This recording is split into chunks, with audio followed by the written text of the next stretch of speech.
Chapter 15. Immediately at dawn, the chief priests with the elders and the scribes, indeed the whole Sanhedrin, consulted together, and they bound Jesus, and led him off, and handed him over to Pilate. So Pilate put the question to him, "Are you the king of the Jews?" In answer he said, "You yourself say it." But the chief priests were accusing him of many things. Now Pilate began questioning him again, saying, "Have you no reply to make? See how many charges they are bringing against you." But Jesus made no further answer, so that Pilate was amazed. Well, from festival to festival, he used to release to them one prisoner whom they requested.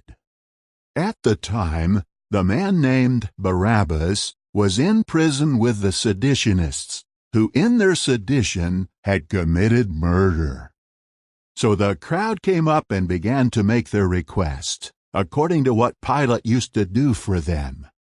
He responded to them, saying, "Do you want me to release to you the king of the Jews?" For Pilate was aware that out of envy the chief priests had handed him over.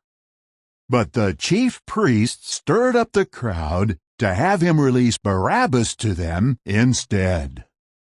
Again in reply, Pilate said to them, "What then should I do with the one you call the king of the Jews?" Once more they cried out, "To the stake with him!" But Pilate went on to say to them, "Why? What bad thing did he do?" Still they cried out all the more, "To the stake with him!" At that Pilate, wishing to satisfy the crowd, released Barabbas to them. And after having Jesus whipped, he handed him over to be executed on the stake. The soldiers now led him off into the courtyard, that is, into the governor's residence, and they called the whole body of troops together. And they dressed him in purple, and braided a crown of thorns, and put it on him. And they began to call out to him, "Greetings, you king of the Jews." Also, they were hitting him on the head with a reed and spitting on him. And they got on their knees and bowed down to him.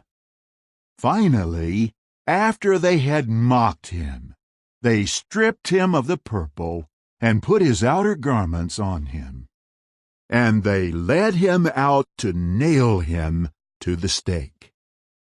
Also, they compelled into service a passer-by, a certain Simon of Cyrene, coming from the countryside, the father of Alexander and Rufus, to carry his torture stake.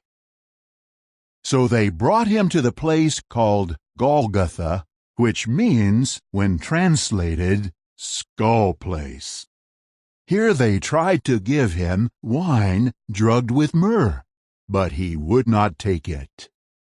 And they nailed him to the stake, and distributed his outer garments by casting lots over them to decide who would take what. It was now the third hour, and they nailed him to the stake.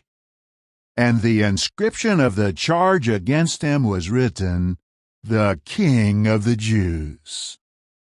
Moreover, they put 2 robbers on stakes alongside him, one on his right and one on his left. And those passing by spoke abusively to him, shaking their heads and saying, "Ha! You who would throw down the temple and build it in 3 days.